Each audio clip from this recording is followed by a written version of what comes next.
سبز درخت اس وقت اندھیرے میں ڈوبے چاند کی روشنی میں اپنی موجودگی کا ثبوت دے رہے تھے۔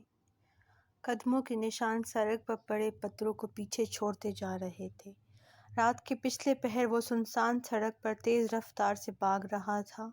اس کی سانسوں کا تسلسل ساتھ چھوڑ چکا تھا، دل کی دھڑکن بڑھی ہوئی تھی۔ رات کی خاموشی میں بس اس کی سانسیں ذرا سا ارتعاش پیدا کر رہی تھیں۔ پسینے سے شرابور اب وہ خود اذیتی کی انتہا پر تھا۔ پیاس سے اس کے لب خشک ہو رہے تھے، پیشانی پر بکھرے بال پانی کی بوندوں کو سڑک پر گرنے کا راستہ دے رہے تھے۔ پچھلے 1 گھنٹے سے وہ اسی سڑک پر تھا اور اپنی سپیڈ کو تیز سے تیز کرتا جا رہا تھا۔ پاؤں میں پہنے جاگرز کے تسمے سڑک کو چھوتے ہوئے اس کے ہم قدم ہو رہے تھے۔ سفید ٹی شرٹ اور براؤن ٹراؤزر پہنے وہ دنیا سے بے نیاز ہو کر خود کو تکلیف دے رہا تھا۔ دودھیا رنگت اس وقت چاند کی مدھم روشنی میں چمک رہی تھی۔ بھوری آنکھوں میں اس وقت صرف وحشت تھی۔ کسی ذی روح کا تصور بھی اس وقت وہ بالکل نہیں کر رہا تھا، جب اچانک اس کے سامنے ایک ٹرک آ گیا۔ اس سے پہلے کہ وہ ٹرک سے ٹکراتا، اپنے پیچھے سے کسی نسوانی آواز پر اس کے بڑھتے قدم زنجیر میں قید ہوئے۔ ہادی! وہ پلٹ کر دیکھنے ہی والا تھا جب وہ ٹرک اسے کچلتا ہوا آگے بڑھ گیا۔ ہادی! ایک چیخ نما آواز نے بیڈ پر سوئے ہوئے دوسرے وجود کو جھنجھوڑ کر اٹھایا تھا۔ خاموشی کو توڑتی اس کی آواز نے مقابل کو اس کے خوف کا پتہ صاف دے دیا تھا۔ حازم شاہ نے جلدی سے کمرے میں موجود لیمپ کو آن کر کے کمرے کو روشن کیا تھا اور اشال شاہ کو دیکھا تھا، جو اب گہرے سانس لیتے ہوئے خود کو نارمل کرنے کی ادنی سی کوشش کر رہی تھی۔ حازم شاہ نے آگے بڑھ کر انہیں اپنے حصار میں لیا تھا۔ حازم شاہ جانتے تھے یقیناً آج بھی اشال نے ہادی کے حوالے سے کوئی برا خواب دیکھا ہوگا، کیونکہ یہ خوف اسے راتوں کی نیند سے بری طرح جھنجھوڑ کر بیدار کرواتا تھا۔ اشال! اشال! سب ٹھیک ہے؟ حازم شاہ نے اشال کے بال سہلاتے ہوئے انہیں پرسکون کرنے کی کوشش کی۔ اشال شاہ کا جسم اب بھی لرز رہا تھا، اسی لرزش میں اب وہ رونے میں مصروف ہو چکی تھی۔ یہ لمحہ حازم شاہ کی دنیا کا تکلیف دہ لمحہ ہوتا تھا، جب ان کی ہمراز ان کی محبت کی آنکھوں میں آنسو ہوتے تھے۔ وہ مجھے چھوڑ کر تو نہیں جائے گا نا شاہ؟ ہمیشہ سے کیا جانے والا سوال آج بھی حازم شاہ کو اس کی تکلیف کا پتہ دے گیا تھا۔ حازم شاہ بے بسی کی انتہا پر تھے۔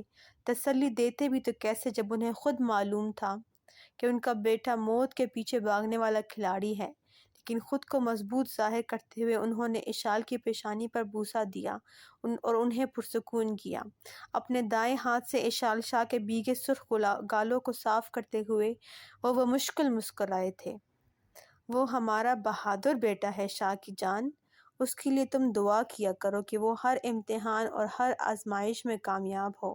اور ویسے بھی آدمی میں جانا ہر کسی کے بس کی بات نہیں ہوتی۔ آخری بات انہوں نے شرارت سے بولی تھی، جبکہ اشال شاہ کا سفید چہرہ ایک دم متغیر ہوا تھا۔ اس آدمی نے مجھ سے بہت کچھ چھین لیا ہے شاہ، اب مزید کچھ دینے کی ہمت مجھ میں نہیں ہے۔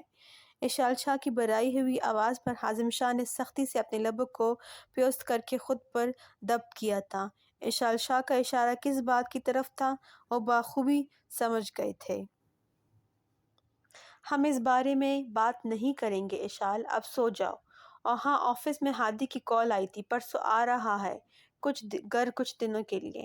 اشال نے شکوہ کناں نظروں سے حازم شاہ کو دیکھا تھا، جو ہر بار اس موضوع سے دامن چھڑا لیتے تھے۔ اشال اب کافی حد تک خود کو کمپوز کر چکی تھی، اس لیے اب حازم شاہ سے الگ ہو کر تکیے پر سر رکھے وہ آنکھیں موند گئی، جو کہ ناراضگی کا واضح اظہار تھا۔ حازم شاہ نے مسکرا کر اشال کو دیکھا، جسے آج تک حازم شاہ سے ناراض ہونا نہیں آیا تھا۔ اشال کے سونے کا یقین کر کے وہ اٹھے اور اپنے کمرے میں موجود بالکنی کی طرف چلے گئے۔ چاند کو دیکھتے ہوئے ماضی کی بہت ساری سوچوں نے انہیں اپنے حصار میں لے لیا اور ایک آنسو ٹوٹ کر گالوں سے پھسلا تھا۔ کیوں مجھے اکیلا کر دیا تم دونوں نے؟ خود سے سوال کرتے ہوئے اپنا ضبط کھو چکے تھے۔ تکلیف آنکھوں سے آنسو بن کر نکل رہی تھی۔ دنیا کے سامنے مشہور بزنس مین راتوں کو اٹھ کر روتا تھا، یہ بات فقط اس کی ذات اور راتوں کی تنہائی میں موجود چاند کی روشنی جانتی تھی۔ 18 سال گزر گئے تھے حازم شاہ کو اس حال میں، لیکن آج بھی ان کے دکھ ویسے ہی تازہ تھے۔ سورج کی کرنوں کو منہ پر پڑتے دیکھ کر وہ کروٹ بدل گیا اور منہ پر کمبل لیتے ہوئے خود کو چھپا گیا تھا۔ ہنی، ہنی اٹھ جاؤ، بابا ناشتے پر انتظار کر رہے ہیں۔ ایک نسوانی آواز پر کمبل ہٹاتے ہوئے اپنے سامنے دیکھنے لگا، جہاں ایک 24 سالہ لڑکی کھڑی مسکراتے ہوئے اس کے کمرے کو سمیٹنے میں مصروف ہو گئی تھی۔ بیجے نہ تنگ کیا کرو صبح صبح، وہ پلٹ کر حمین کو دیکھنے لگی۔ دودھیا رنگت کالی آنکھیں، لمبی خمدار پلکیں جو کالی آنکھوں کی چمک کو ہر وقت چھپانے کی کوشش کرتی تھیں، کلین شیو، کھڑی مغرور ناک، تیکھے نین نقش، پیشانی پر بکھرے بال، انابی لبوں پر مسکراہٹ مقابل کو مسکرانے پر مجبور کر گئی تھی۔ آج تمہارا فرسٹ ڈے ہے یونی میں اور بابا نہیں چاہتے تم لیٹ ہو، اس لیے انہوں نے بولا کہ اگلے 10 منٹ میں تم تیار ہو کر نہیں آئے تو وہ خود تمہیں تیار کرنے آ جائیں گے۔ حازم شاہ کے نام پر اس کی بند ہوتی آنکھیں پوری کھلی تھیں۔ بے ساختہ اس نے کمرے میں لگی کھڑکی کی طرف دیکھا ہے، جہاں 7:25 ہوئے تھے، مطلب صاف تھا 35 منٹ تک وہ واقعی اس کے سر پر کھڑے ہوں گے۔ پی جے اٹس ناٹ فیئر یار، وہ منہ بسرتے ہوئے اٹھا تھا۔ حمین مجھے آپ ہی بولا کرو تم۔ حمین واش روم کی طرف جا رہا تھا جب عائرہ شاہ کی آواز پر رکا اور پلٹ کر مسکرایا تھا۔ ہاں، تاکہ میرا ہٹلر باپ میرے 2 مہینے کی پاکٹ منی بند کر دے۔ یاد ہے پچھلی بار صرف آپ کا نام ہی لیا تھا، بس پورا مہینہ ادار مانگ مانگ کر کھاتا رہا تھا۔ بابی جی خوف خدا کرو کچھ، اب تو میں کبھی بھی آپ ہی نہ بولوں۔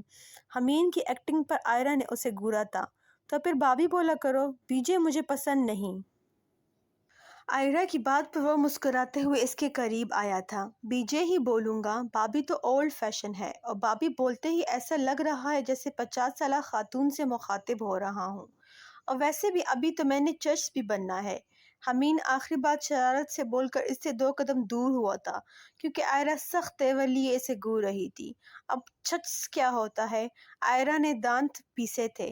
بھائیوں کے بچوں کا میں چاچو مطلب چچ ہی لگوں گا نا۔ اس کی بات پر عائرہ نے ہلکی سی چپت اس کے دائیں گال پر لگائی تھی۔ ڈفر انسان، نکلو پہلی فرصت میں تم یہاں سے۔ بیجے آپ بلش کرتے ہوئے بہت کیوٹ لگ رہی ہو، قسم سے۔ حمین یہ بول کر جلدی سے واش روم میں بند ہوا تھا، کیونکہ عائرہ اب اپنا جوتا اتار رہی تھی۔ تلخ حقیقت ہے ویسے کہ میں ایک ناپسندیدہ شخصیت ہوں آپ کے لیے میجر۔ عائرہ اپنا عکس آئینے میں دیکھ کر خود سے بڑبڑائی اور آنکھوں میں آئی نمی کو چھپاتے ہوئے باہر نکل گئی، جہاں اسے اپنی ذات کو انا کے خون میں بند کرنا تھا۔ عائرہ بیٹا، حمین اٹھ گیا کیا؟ حازم شاہ ڈائننگ ٹیبل پہ بیٹھتے ہوئے بولے۔ جی بابا اٹھ گیا ہے، تیار ہو رہا ہے، عائرہ نے مسکرا کر جواب دیا اور اشال کو دیکھا جو مسکراتے ہوئے سب کے لیے ناشتہ لگا رہی تھی۔ ماما میں کچھ مدد کروں آپ کی؟ عائرہ کی آواز پر اشال نے اسے دیکھا اور مسکراتے ہوئے بولی۔ نہیں میری گڑیا، بس ہو گیا ہے۔ ہاں شمائل کو اٹھایا تم نے؟ ماما وہ صبح ہی اٹھ گئی تھیں، عائرہ نے سنجیدگی سے جواب دیا اور ٹیبل پہ پڑے ناشتے کو گننے لگی۔ اٹھ گئی ہے تو پھر کہاں ہے؟ اشال نے ناسمجھی سے عائرہ کو دیکھا اور پھر حازم شاہ کو جو عائرہ کے جھکے سر کو دیکھ رہے تھے۔ مسز حاتب کے روم میں ہے وہ۔ عائرہ کے جواب پہ دونوں نے تعصب سے اس کے جھکے سر کو دیکھا تھا جو 18 سال پہلے والے حادثے کو بھولی نہیں تھی۔ آرو میرا بچہ، تم بھول کیوں نہیں جاتی اس بات کو؟ اشال نے اس کے سر پر شفقت سے ہاتھ رکھتے ہوئے نم آنکھوں سے پوچھا۔ انہوں نے میرا ناقابل تلافی نقصان کیا ہے، میں نہیں معاف کر سکتی انہیں۔ عائرہ کے لہجے میں چٹانوں جیسی سختی تھی۔ حازم شاہ نے اشارہ کر کے اشال کو مزید بولنے سے روک دیا، تو اشال نے بے بسی سے حازم کو دیکھا۔ گڈ مارننگ شاہ کی جان۔ ماحول کی سوگوایت کو حمین کی کنکتی آواز نے کم کیا تھا۔ حمین شرارت سے حازم کو دیکھ کر اب اشال کے ماتھے پر بوسہ دے رہا تھا۔ ماں ہے وہ تمہاری۔ حازم نے جیسے حمین کو گھور کر یاد کروایا۔ ڈیڈ میں بھی شاہ ہی ہوں تو ماما میری بھی جان ہے، صرف آپ ہی نہیں انہیں شاہ کی جان بول سکتے، یہ میں بھی بول سکتا ہوں۔ حمین کی چلتی زبان پر جہاں اشال نے لبوں کو بھینچ کر اپنا قہقہہ روکا تھا، وہیں حازم شاہ نے حمین کو گھورا تھا، جو فخریہ انداز میں اب اپنی جگہ پر بیٹھ رہا تھا۔ تمہیں کس نے کہا کہ میں تمہاری ماں کو ایسے بولتا ہوں؟ حازم نے اسے غلط ثابت کرنے کی کوشش کی۔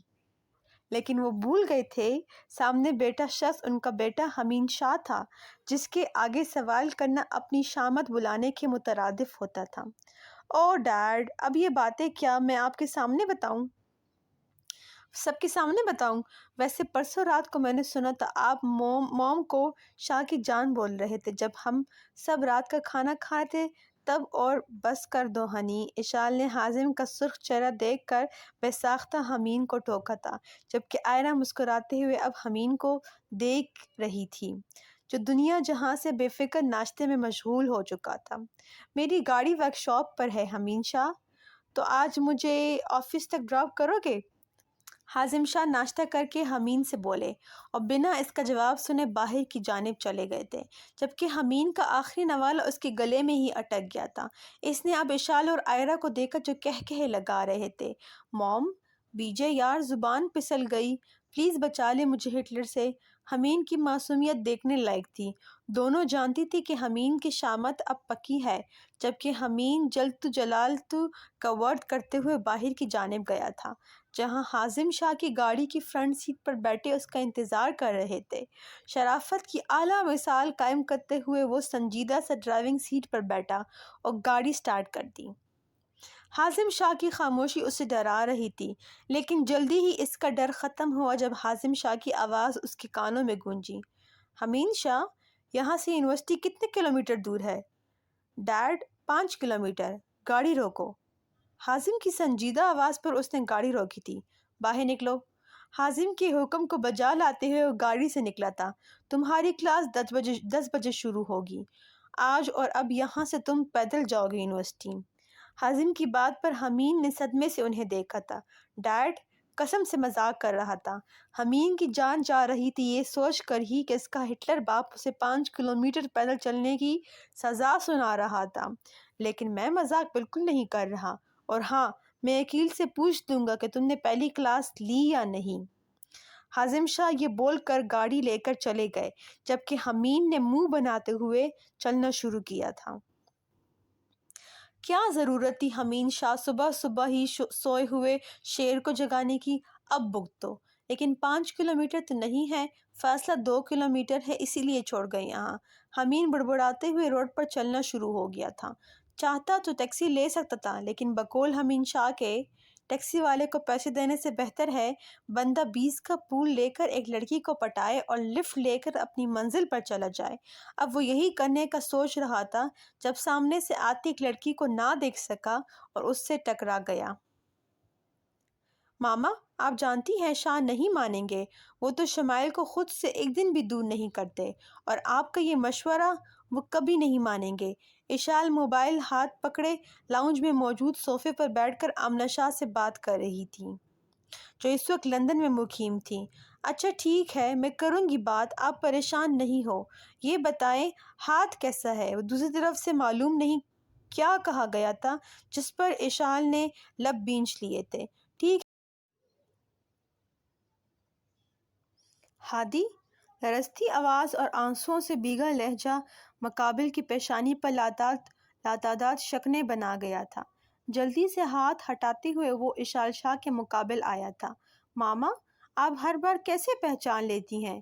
ہادی اشال شاہ کی پیشانی پر بوسہ دے کر انہیں اپنے حصار میں لے بولا، میرا بچہ، لیکن تم کل آنے والے تھے نا؟ اشال اس کے چہرے کو دیوانہ وار چومتے ہوئے بولی۔ ہاں ہاں ہاں، ماما آپ کو سرپرائز دینا چاہتا تھا، وہ مسکراتے ہوئے بولا، تو اس کی گالوں کے ڈمپل واضح ہوئے تھے۔ اشال شاہ نے بے ساختہ نظروں کا زاویہ بدلا تھا کیونکہ وہ نظر لگ جانے کی حد تک خوبصورت لگتا تھا پاکستان کے آرمی یونیفارم میں۔ دودھیا رنگت، بھوری آنکھیں جن میں کچھ پانے کا جنون تھا، ہلکی سی داڑھی، دونوں گالوں پر پڑتے گہرے ڈمپل جو اس نے اپنی ماں سے چرائے تھے، کھڑی مغرور ناک، تیکھے نین نقش، انابی لب جن پر مسکراہٹ حق سے براجمان تھی۔ وہ کسی بھی لڑکی کا آئیڈیل بن سکتا تھا، لیکن اس کی زبان کی کڑواہٹ اور لہجے کی سختی ایسا ہونے نہیں دیتی تھی۔ وہ صرف 2 لوگوں کے سامنے مسکراتا تھا، ایک اس کی ماں اور دوسری اس کی بہن۔ باقی دنیا کے لیے اس کے دل میں کوئی نرمی نہیں تھی، یا شاید وہ ایسا ظاہر کرتا تھا۔ اس سے پہلے وہ ماں بیٹا مزید گفتگو کرتے، عائرہ کی آواز پر دونوں اس کی طرف متوجہ ہوئے۔ ماما، وہ آئرہ کے باقی کے الفاظ ہادی کو سامنے دیکھتے ہی کہیں کھو گئے تھے۔ ہادی نے سرسری سے اسے دیکھ کر اپنی نگاہوں کو اپنے پر ٹکا دیا تھا۔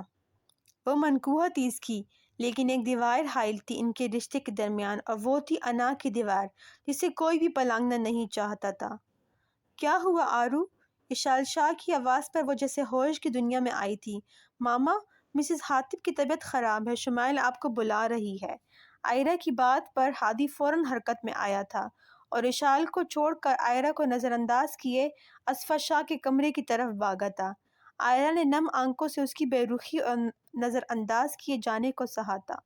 رخ موڑ کر جانا میں سانسیں چھوڑ دوں گا، کبھی عشق کی دریا میں غوطہ زن ہو کر دیکھنا۔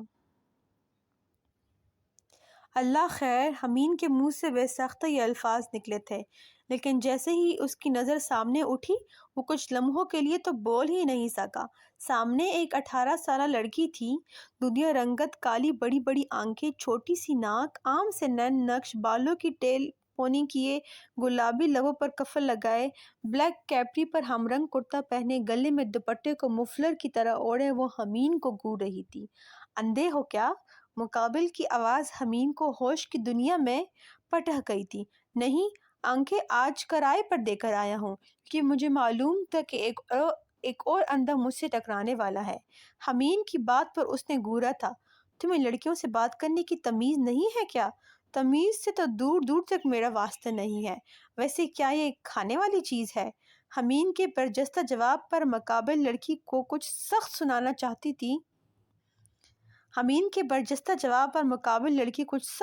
چاہتی تھی لیکن ایک نسوانی آواز پر وہ اپنی آواز کا گلا گھونٹ گئی تھی۔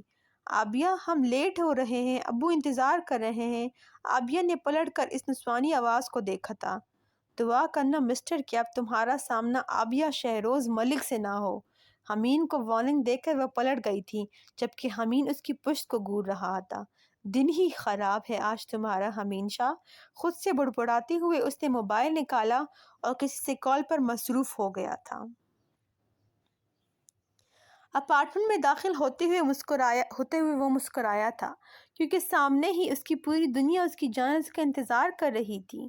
السلام علیکم دادو، وہ سامنے بیٹھی شخصیت کے گلے میں بازو ڈال کر ان کی پیشانی پر بوسہ دیتے ہوئے بولا۔ وعلیکم السلام، آ گئے تم؟ چلو تم فریش ہو جاؤ، میں تب تک تمہارے لیے ناشتہ بناتی ہوں۔ آمنہ شاہ نے اس کے بال سنوارتے ہوئے محبت بھرے لہجے میں کہا۔ دادو، میں 10 منٹ تک آتا ہوں، اور پلیز آج آلو والے پراٹھے بنائیے گا، مجھے بہت بھوک لگی ہے۔ ہاتھ 22 سالہ دہی نے پلٹ کر آمنہ شاہ کو دیکھا تھا۔ جی میری جان، اس کی آنکھوں لہجے میں شرارت تھی۔ تمہارے دادا ابو تمہیں یاد کر رہے ہیں، ان سے مل لو کمرے میں۔ آمنہ شاہ اسے غور سے دیکھ کر کہا۔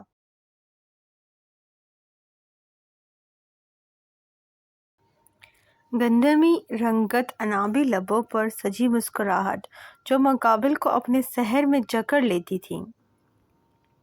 کالی گھنی پلکیں جو بھوری آنکھوں کی وحشت کو چھپائے ہوئے تھی، ہلکی سی داڑھی، لمبی کھڑی مغرور ناک، تیکھے نرم نقش، پیشانی پر بکھرے سلکی بال، سفید ٹی شرٹ اور بلیک ٹراؤزر پر وہ بالاج شاہ کی کاربن کاپی لگتا تھا۔ ایک چیز بس اس کی منفرد تھی، وہ تھا اس کی آنکھوں کا رنگ جو اس نے اپنے دادا علی شاہ سے چرایا تھا۔ اس کی دنیا میں صرف آمنہ شاہ اور علی شاہ کی جگہ تھی۔ ٹھیک ہے، میں جاتا ہوں آپ کے مجازی خدا کے پاس، وہ مسکراتے ہوئے بول کر علی شاہ کے کمرے کی طرف چلا گیا تھا، جبکہ آمنہ شاہ کے چہرے پر کرب نے بروقت جگہ بناتے ہوئے ان کو ماضی کے اوراق پلٹنے پر مجبور کر دیا تھا۔ شاہ ہاؤس کی مکینوں کی خوشیاں اپنے عروج پر تھیں جب زوال ان کی تمام خوشیوں کو ملیح میٹ کر گیا۔ حمدان شاہ اور ان کی اہلیہ کی کار حادثے میں وفات نے شاہ ہاؤس کے مکینوں کو توڑ کر رکھ دیا تھا۔ حاتب تو گویا زندگی گزارنے کا ڈنگ بھول چکا تھا۔ اشال کو حازم شاہ نے بمشکل سنبھالا ہوا تھا۔ اسی غم میں بابا صاحب بھی جلد ہی خالق کے حقیقی سے جا ملے۔ ابھی زندگی سے شکوے ختم نہیں ہوئے تھے جب ایک حادثے نے شاہ ہاؤس سے مکینوں کی زندگی بدل کر رکھ دی۔ حازم شاہ اور اشال شاہ کو خدا نے 3 بچوں سے نوازا تھا: ہادی شاہ، شمائل شاہ اور حمید شاہ۔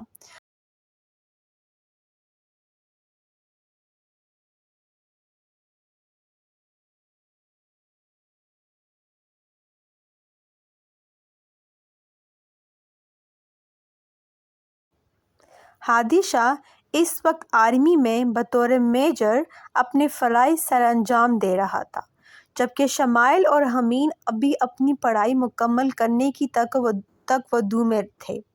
حمید شاہ کافی حد تک حاتب ہمدان شاہ کا پر تو تھا، بلکہ ان سے بھی 10 قدم آگے کی سوچ رکھتا تھا۔ حاتب شاہ اور اصفیہ شاہ کی 2 بیٹیاں تھیں: عائرہ شاہ، جو اس وقت ایک فزیو تھراپسٹ کی تعلیم مکمل کر حازم شاہ اور اشال شاہ کو خدا نے 3 بچوں سے نوازا تھا: ہادی شاہ، شمائل شاہ اور حمید شاہ۔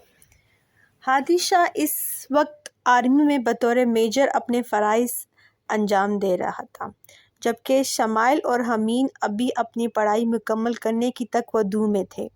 حمید شاہ کافی حد تک حاتب ہمدان شاہ کا پر تو تھا، بلکہ ان سے بھی 10 قدم آگے کی سوچ رکھتا تھا۔ حاتب شاہ اور اصفیہ شاہ کی 2 بیٹیاں تھیں: عائرہ شاہ، جو اس وقت ایک فزیو تھراپسٹ کی تعلیم مکمل کر چکی تھی اور گھر پر ہی تھی، جبکہ دوسری کا نام ازاح تھا، جو بچپن میں ہی اپنے ماں باپ کو چھوڑ کر اس گمنام دنیا کا حصہ بن چکی تھی۔ حاتب شاہ نے کافی کوشش کی اپنی بیٹی کو ڈھونڈنے کی، لیکن ناکام ٹھہرے۔ پھر ایک دن ڈیوٹی سے واپسی پر ان کی گاڑی کو بم بلاسٹ کا نشانہ بنا دیا گیا، جس کے باعث انہوں نے جام شہادت نوش کیا، اور یہ غم اصفیہ شاہ کو دنیا سے بیگانہ کر گیا، اور پچھلے 18 سال سے ان کی زبان پر ایسا قفل لگا جسے آج تک کوئی نہیں توڑ سکتا تھا۔ بالاد شاہ اور آنیہ شاہ کو ایک ہی بیٹا تھا: دھیر شاہ، جو اس وقت لندن میں آمنہ شاہ اور علی شاہ کے ساتھ مقیم اپنی گریجویشن کے آخری سال میں تھا۔ بالاد شاہ اور آنیہ شاہ کی پراسرار موت کے بعد سے وہ تینوں لندن میں رہتے تھے، کیونکہ ہادی پاکستان جانا نہیں چاہتا تھا اور آمنہ شاہ اور علی شاہ اسے چھوڑ کر نہیں جا سکتے تھے۔ زندگی کے تسلسل میں اب وہ سب کہیں کھو گئے تھے۔ حازم شاہ نے بلال شاہ کی مدد سے پاکستان میں اپنے بزنس کو بلندیوں تک پہنچایا تھا۔ پاکستان کے مشہور کاروباری حضرات سے ان کا تعلق تھا۔ زندگی کے تسلسل میں وہ سب اب کہیں کھو گئے تھے۔ حازم شاہ نے بلال شاہ کی مدد سے پاکستان میں اپنے بزنس کو بلندیوں تک پہنچایا تھا۔ پاکستان کے مشہور کاروباری حضرات سے ان کا تعلق تھا۔ اپنے بگڑتے آشیانے کو وہ ہر سو سمیٹنے کی کوشش کرتے تھے، لیکن رات کی تنہائی انہیں بکھیر دیتی تھی۔ اس گھر میں صرف حمید شاہ تھا، جس کی وجہ سے سب کے چہروں پر مسکراہٹ رہتی تھی۔ 2 سال پہلے ہی ہادی اور عائرہ کو نکاح کے پاک بندھن میں باندھ دیا گیا تھا۔ ہادی نے کافی احتجاج کیا تھا کہ وہ نکاح نہیں کرنا چاہتا، لیکن حازم شاہ کی سخت طبیعت کے آگے وہ بھی چپ ہو گیا تھا۔ چاروں چار اب وہ عائرہ سے نکاح تو کر چکا تھا، لیکن نبھانا اس کے لیے مشکل ہوتا جا رہا تھا۔ کیا وجہ تھی اس کے انکار کی، یہ تو خدا ہی جانتا تھا، لیکن وہ عائرہ سے ہم کلام ہونا گویا خود کی ہی توہین تصور کرتا تھا، اور یہ چیز وہ ہر بار اسے اپنے رویے سے باور کرا دیتا تھا، یا شاید وہ اسے خود کے نزدیک ہی آنے نہیں دینا چاہتا تھا۔ وقت کن رازوں سے پردہ ہٹانے والا تھا، قسمت اس بار کس کس کو آزمانے والی تھی، یہ تو کوئی نہیں جانتا تھا، لیکن خدا پر کامل یقین نے ان سب کو اپنی اپنی جگہ مضبوط بنایا ہوا تھا۔ ہادی کمرے میں پہنچا تو اس کی نظر بیڈ پر لیٹی اصفیہ شاہ پر پڑی، جو لمبے لمبے سانسیں لے رہی تھی۔ ہادی آگے بڑھا اور ان کے پاس پہنچا۔ 21 سالہ شمائل، جو ان کے پاس بیٹھی تھی، اٹھ کر بیڈ سے چند قدم دور کھڑی ہوئی تاکہ ہادی اصفیہ کو خود دیکھ لے۔ گڑیا، بڑی ماما کی طبیعت کب سے ایسی ہو رہی ہے؟ ہادی نے اصفیہ شاہ کو ان کی میڈیسن کھلاتے ہوئے شمائل سے پوچھا۔ بھائی، وہ صبح سے تھوڑا تھوڑا وامٹ کر رہی تھی، اور اب تقریباً 10 منٹ پہلے ہی ان کی طبیعت زیادہ خراب ہوئی ہے۔ شمائل کے جواب پر ہادی نے اپنا سر اثبات میں ہلایا اور موبائل نکال کر کسی کو کال ملانے لگا۔ السلام علیکم ڈاکٹر ظفر، آپ جلدی سے گھر آ جائیں کیونکہ بڑی ماما کی طبیعت بہت خراب ہو رہی ہے۔ جواب میں معلوم نہیں ڈاکٹر نے کیا کہا، ہادی نے اوکے بول کر کال ڈراپ کر دی۔ اشال بھی ہادی کے پیچھے ہی کمرے میں داخل ہوئی تھی اور اب مسکرا کر اپنے بیٹے کو دیکھ رہی تھی جسے بچپن سے ہی اصفا شاہ بہت عزیز تھی۔ سب سے زیادہ وہ اصفا کی گود میں کھیلا تھا۔ ایک الگ ہی انسیت تھی اسے اصفا شاہ سے۔ اشال شاہ نے آگے بڑھ کر اس کے دائیں کندھے پر ہاتھ رکھا تھا۔ پریشان نہیں ہو، وہ بالکل ٹھیک ہو جائے گی۔ اشال نہیں جانتی تھی یہ تسلی وہ ہادی کو دے رہی تھی یا خود کو، جو اتنے سالوں سے اپنی بہن کو اس حالت میں دیکھ کر تکلیف کی انتہا پر تھی۔ ماما، انہیں ٹھیک ہونا ہوگا اور یہ ٹھیک ہوں گی، آپ دیکھ لیجئے گا۔ ہادی کی آواز میں چٹانوں سی سختی تھی۔ اصفا شاید اب تھوڑا پرسکون تھی، تب ہی وہ آنکھیں موند گئی تھی۔ ہادی نے بیڈ سے اٹھ کر سرسری سے دروازے کی طرف دیکھا جہاں ایک آنچل دروازے کی اوٹ میں چھپا اس کی پیشانی پر لاتعداد شکنیں بکھیر گیا تھا۔ گڑیا، ڈاکٹر آ رہا ہے، آپ اپنے کمرے میں جاؤ اور ماما آپ یہیں بڑی ماما کے پاس رکیں، میں فریش ہو کر آتا ہوں۔ ہادی نے نرمی سے شمائل کو دیکھ کر کہا جو سر ہلاتے ہوئے باہر کی جانب چلی گئی تھی، اور اشال نے مسکرا کر ہادی کے دائیں گال پر ہاتھ رکھا۔ میرا بیٹا بہت سمجھدار ہے ماشاءاللہ، اشال نے محبت بھرے لہجے میں کہا تو ہادی نے مسکرا کر ان کا ہاتھ پکڑ کر اس پر بوسہ دیا۔ میں آتا ہوں۔ ہادی یہ بول کر کمرے سے باہر کی جانب چلا گیا۔ اب اس کا رخ آئرہ کے کمرے کی طرف تھا جو غالباً شمائل کو نکلتے دیکھ کر اپنے کمرے میں جا چکی تھی۔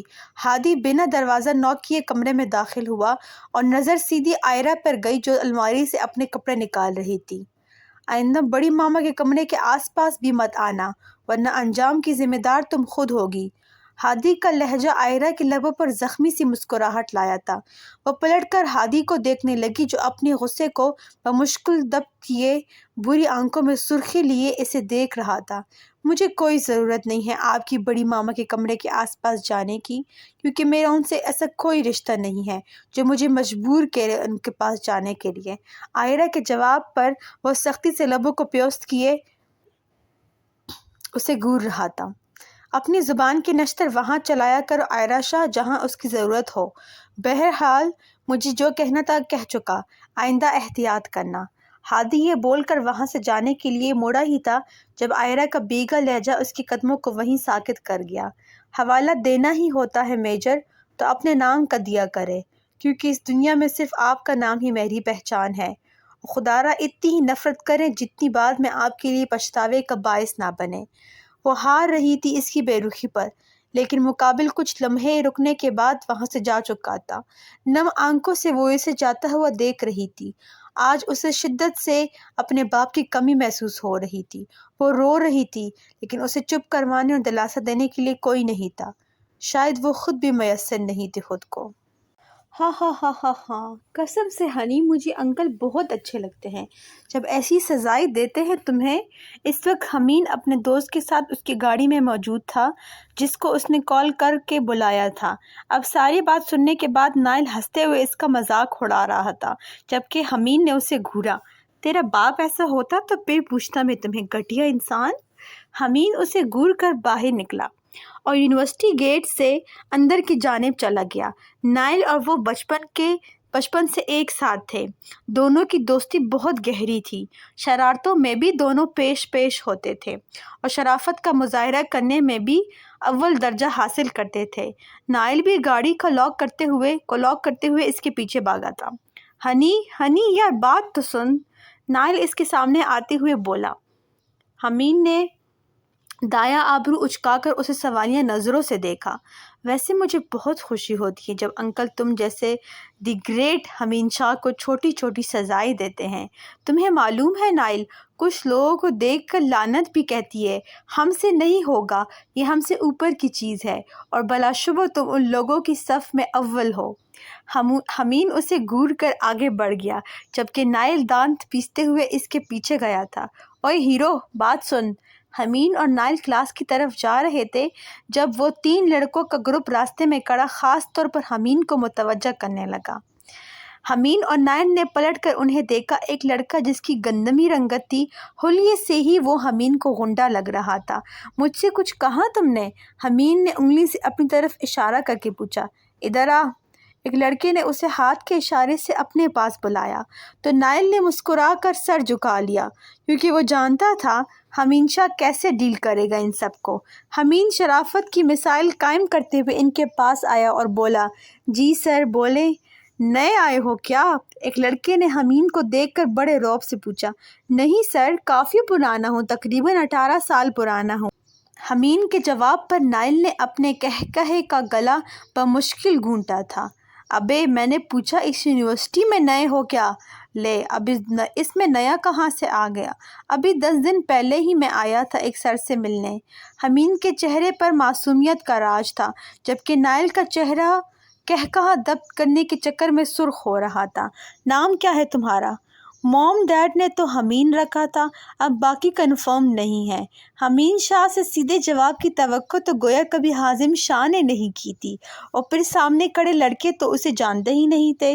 تم خود کو کافی ہوشیار سمجھ رہے ہو، لیکن یاد رکھنا ارحم ملک سے پنگا لے رہے ہو، نتائج بھگتنا ہوں گے تمہیں۔ امین نے اس لڑکے کو پاؤں سے لے کر سر تک دیکھا اور پھر بولا، نتائج کی پرواہ کرنے والا عقل مند ہوتا ہے، اور امین شاہ سے عقل مندی کی امید رکھنے والا بے وقوف۔ اب خود کا موازنہ کر لو ارحم ملک کہ تم عقل مند ہو یا بے وقوف۔ امین شاہ اسی لفظوں میں الجھا کر نائل کے ساتھ آگے بڑھ گیا تھا، جبکہ ارحم ملک اس کی پشت کو گور کر رہ گیا۔ واہ شہزادے، کیسے منہ بند کیا اس بندر کا، الفی کی ضرورت ہی نہیں پڑی۔ امین نے مسکرا کر اپنے فرضی کالر جاڑے۔ چل اسی خوشی میں آج تو ٹریٹ دے گا پھر، امین نے گویا احسان کرنے والے انداز میں کہا، جبکہ نائل اسے گور کر رہ گیا۔ میں کس خوشی میں ٹریٹ دوں بکھڑ؟ اپنے دوست کو منع کرے گا اب؟ امین نے اسے جذباتی کیا، اور صدارت کا جذباتی نائل بیچارہ اس کی باتوں میں آ گیا۔ ٹھیک ہے، لیکن تو کم کھائے گا۔ نائل کی بات پر امین نے اسے گھورا۔ میں کم ہی کھاتا ہوں۔ ہاں، گدھوں کی طرح ٹھونستے ہو اور کم کھاتے ہو۔ نائل یہ بول کر کلاس کی طرف بھاگا تھا، جہاں سر عقیل ان دونوں کو منتظر نگاہوں سے دیکھ رہے تھے۔ لے بھائی امین، آج تیرا باپ تجھے تیری نانی دادی سب یاد کروائے گا۔ امین سر عقیل کو خود کی طرف گھورتے دیکھ کر بڑبڑایا اور آہستہ سے چلتے ہوئے کلاس کی طرف بڑھ گیا۔